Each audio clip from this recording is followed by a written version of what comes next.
વિદ્યાર્થી મિત્રો, મારી યુટ્યુબ ચેનલમાં આજના લેક્ચરમાં આપનું સ્વાગત છે। આજનો લેક્ચર છે મારું ધોરણ 12 કોમર્સ આંકડાશાસ્ત્ર ભાગ 1, જેમાં ચેપ્ટર નંબર 1 સૂચક આંકનો, જેમાં આજે હું તમને સૂચક આંકની અંદર વિભાગ F સ્વાધ્યાય 1નો વિભાગ F શરૂ કરવાનો છું અને આજે હું તમને દાખલા નંબર 1 શીખવાડીશ। આની અગાઉના બધા જ સ્વાધ્યાયના બધા જ દાખલાના વિડીયો બનાવીને મારી યુટ્યુબ ચેનલમાં પ્લેલિસ્ટ બનાવીને મૂકેલા છે। જો તમે ના જોયા હોય તો તમે ત્યાં જઈને જોઈ શકો છો। તો શરૂઆત કરીએ વિભાગ Fના દાખલા નંબર 1થી। શરૂઆત કરતાં પહેલાં આપણે ચોપડીમાં એકવાર તેની રકમ જોઈ લઈએ। તો ચોપડીમાં તમને કીધું છે કે આપેલી માહિતીને આધારે 2014ને આધાર વર્ષ લેવાનું છે અને 2015 માટે લાસ્ટ યર અને પાસેનો સૂચકાંક મેળવવાનો છે। ઉપરાંત ફિશરનો સૂચકાંક મેળવો અને તેનું અર્થઘટન કરો। તો આપણે ત્રણેય સૂચકાંક મેળવીશું અને ત્રણેયનું અર્થઘટન કરી દઈશું। તો તેની રકમ ઉપર એકવાર નજર નાખી દઈએ। આ પ્રમાણે આપણને કંઈક કોષ્ટક બનાવીને આપેલું છે, વસ્તુ છે, ત્યારબાદ એકમનું ખાનું નથી એટલે એકમ પરિવર્તન કરવાનું આવશે નહીં, કારણ કે અહીં ભાવ આપ્યો છે, સાથે જથ્થો આપવાના બદલે શું આપ્યું છે? કુલ ખર્ચ આપ્યો છે। તો કુલ ખર્ચ પરથી આપણે જથ્થો શોધવો પડશે। ભાવ આપ્યો છે માટે જથ્થો શોધવા માટેનું સૂત્ર બનશે કે જથ્થો બરાબર કુલ ખર્ચ છેદમાં ભાવ। આ પ્રમાણે આપણે જથ્થો શોધવો પડશે કે જથ્થો બરાબર કુલ ખર્ચ છેદમાં ભાવ, અને જો ભાવ શોધવાનો હોય તો ભાવ બરાબર કુલ ખર્ચ છેદમાં જથ્થો આવે। તો અહીંયા સૌથી પહેલાં તો ભાવ કુલ ખર્ચ, ભાવ કુલ ખર્ચ, ભાવ આપણે એને લખી દઈશું, પણ કુલ ખર્ચ પરથી જથ્થો શોધવો પડશે। આ આધાર વર્ષ છે માટે ભાવ P0, આ ચાલુ વર્ષ છે માટે ભાવ P1। જે જથ્થો અહીં શોધીશું તે Q0 અને અહીંયા શોધીશું તે Q1। તો શરૂઆત કરીએ આપણે ગણતરીની। સૌથી પહેલાં આપણે ભાવ, તો બંને વર્ષના ભાવ એટલે કે આધાર વર્ષ અને ચાલુ વર્ષ બંને વર્ષના ભાવ આપણે લખી નાખેલા છે, જથ્થો લખ્યો નથી। જથ્થો લખવા માટે આપણે કુલ ખર્ચની જરૂર પડશે। તો એક નજર નાખીએ। પ્રથમ વર્ષ એટલે કે આપણું જે આધાર વર્ષ છે 2014, એના માટે પહેલો કુલ ખર્ચ છે 224 અને એનો ભાવ આપેલો છે 16। તો આપણે ભાગાકાર કરવો પડશે 224 ભાગ્યા 16 એટલે આપણને જથ્થો મળી જશે। તો આપણે શરૂઆત કરીએ, 224 ભાગ્યા 16। એ જ રીતે બીજો કુલ ખર્ચ આપેલો છે 140 અને એનો ભાવ છે 35। તો 140 ભાગ્યા 35। તે જ પ્રમાણે ત્રીજો કુલ ખર્ચ છે 200 અને ભાવ છે 100। તો 200 ભાગ્યા 100। છેલ્લો કુલ ખર્ચ છે 432 અને એનો ભાવ છે 108। તો 432 ભાગ્યા 108। આ બધાનો આપણે ભાગાકાર કરી અને જે આન્સર મળશે એ આપણો શું કહેવાશે? Q0 એટલે કે આધાર વર્ષનો જથ્થો કહેવાશે। તો શરૂઆત કરીએ ભાગાકારની। 224 ભાગ્યા 16, તો 224 ભાગ્યા 16 કરીશું તો આપણને જવાબ મળશે 14। 140 ભાગ્યા 35, તો એનો આપણને જવાબ મળશે 4। 200 ભાગ્યા 100, એનો જવાબ મળશે 2 અને 432 ભાગ્યા 108, એનો જવાબ મળશે આપણને 4। જે રીતે આપણે 2014ના કુલ ખર્ચને ભાવ સાથે ભાગાકાર કર્યો, એ જ રીતે હવે તમે હાથમાં ચોપડી રાખશો તો આપણે એ જ પ્રમાણે ચાલુ વર્ષમાં કુલ ખર્ચ જે આપેલો છે તેને ભાવ સાથે ભાગાકાર કરીએ। એકવાર કુલ ખર્ચ જોઈ લઈએ શું છે? 270, 200। તો પહેલામાં 270 છે, તો 270 ભાગ્યા 18। બીજો છે 200 ભાગ્યા 40। ત્રીજો ચોથો જોઈ લઈએ 360 અને 600। તો 360 ભાગ્યા 120 અને 600 ભાગ્યા 120।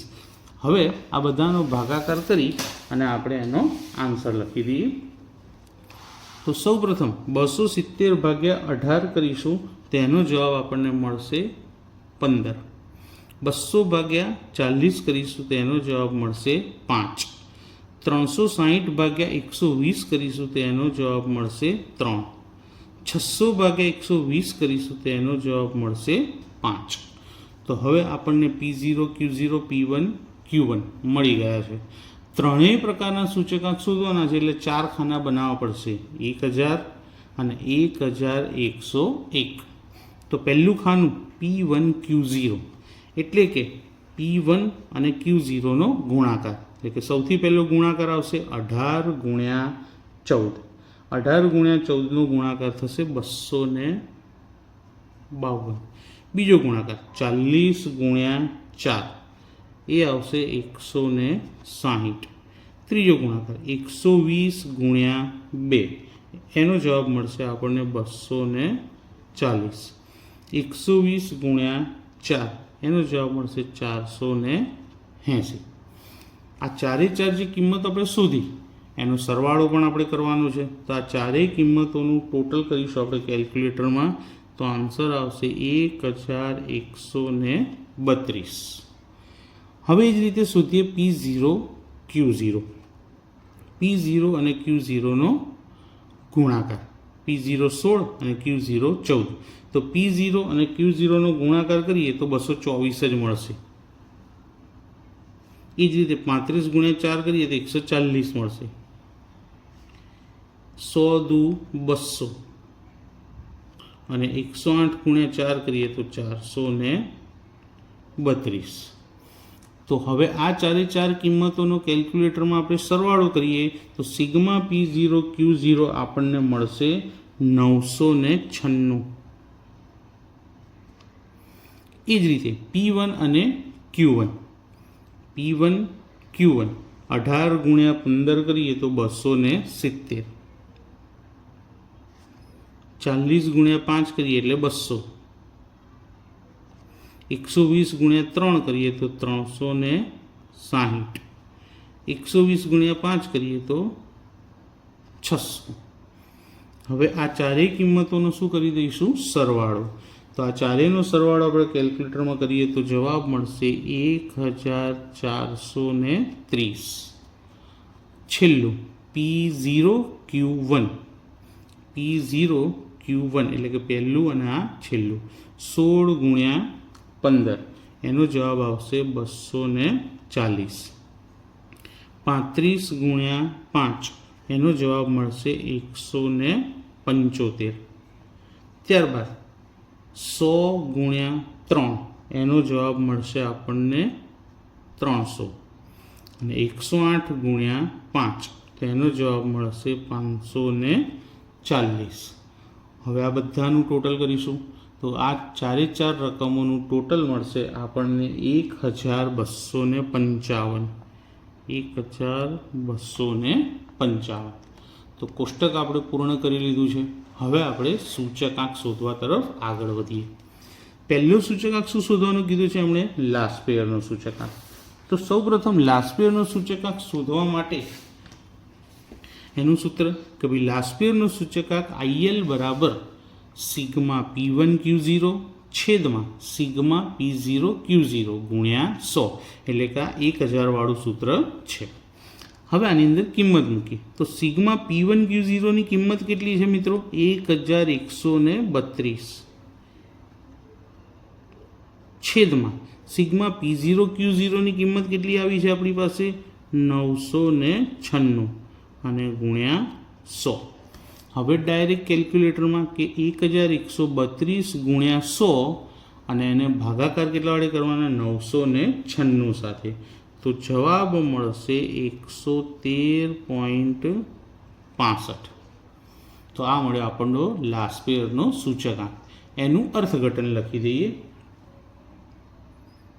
તો આધાર વર્ષ 2014ની સાપેક્ષમાં ચાલુ વર્ષ 2015ના વર્ષમાં કુલ ખર્ચમાં થયેલ ટકાવારી વધારો બરાબર. હવે વધારો શોધવા માટે આપણો જે સૂચકાંક મળ્યો છે તેમાંથી 100 શું કરી દઈશું? માઇનસ. તો આન્સર આવશે 13.65%. તો આપણે લાસ્ટ યરનો સૂચકાંક શોધ્યો અને તેનો વધારો પણ શોધી લીધો. હવે આ જ રીતે આપણે બીજો સૂચકાંક શોધીએ પાસે. કયો શોધીએ? પાસેનો સૂચકાંક. પાસેનો સૂચકાંક આઈપી કહેવાશે અને એનું સૂત્ર છે સિગ્મા P1Q1 છેદમાં સિગ્મા P0 Q1 1101 ગુણ્યા 100. હવે આમાં કિંમત મૂકીએ તો સિગ્મા P1Q1ની કિંમત કેટલી છે? તો આ રહી 1430. 1430 છેદમાં સિગ્મા P0 Q1ની કિંમત કેટલી છે? તો 1255. 1255 ગુણ્યા 100. તો 1430 ગુણ્યા 100 ભાગ્યા 1255. ડાયરેક્ટ કેલ્ક્યુલેટરમાં કરી લેવાની એક સાથે જ ગણતરી. તો એનો જવાબ મળશે આપણને 113.94. તો આપણને કોનો સૂચકાંક મળી ગયો? પાસેનો. એનું પણ આપણે અર્થઘટન લખી દઈએ જે રીતે આપણે લાસ્ટ યરનું લખ્યું હતું તે જ પ્રમાણે કે આધાર વર્ષ 2014ની સાપેક્ષમાં ચાલુ વર્ષ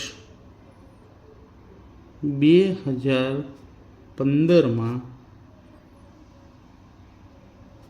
કુલ ખર્ચમાં થયેલ ટકાવારી વધારો બરાબર જે આપણો સૂચકાંક મળ્યો 113.94 તેમાંથી 100 શું કરી દઈશું? માઇનસ. તો આન્સર આવશે 13.94%. તો આ પ્રમાણે આપણે સૂચકાંક લખી દીધો અને એનું અર્થઘટન પણ લખી દીધું. હવે લાસ્ટ અને સૌથી અગત્યનો આદર્શ સૂચકાંક એટલે કે ફિશરનો સૂચકાંક જેને આપણે આઈએફ વડે સંજ્ઞાત વડે દર્શાવીએ છીએ. અને આઈએફનું સૂત્ર વર્ગમૂળમાં આઈએલ ગુણ્યા આઈપી. કારણ કે આપણે લાસ્ટ યર અને પાસેનો સૂચકાંક શોધી લીધો છે એટલા માટે, નહીં તો મોટું સૂત્ર લખવું પડે. તો સૌથી પહેલાં આઈએલ અને આઈપીનો સૂચકાંક જે આપણે શોધ્યો તો આઈએલનો સૂચકાંક આપણે શોધ્યો તો 113.65 અને આઈપીનો શોધ્યો આપણે 113.94. સૌથી પહેલાં આપણે શું કરીશું? આનો ગુણાકાર કરી લઈએ અને ત્યારબાદ તેનું વર્ગમૂળ શોધીશું. તો ગુણાકાર આવશે 12,949.281.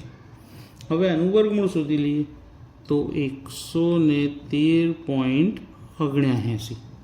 તો આપણને ફિશરનો સૂચકાંક પણ મળી ગયો અને તેનું અર્થઘટન પણ લખી લઈએ આગળ લખ્યું તે પ્રમાણે કે આધાર વર્ષ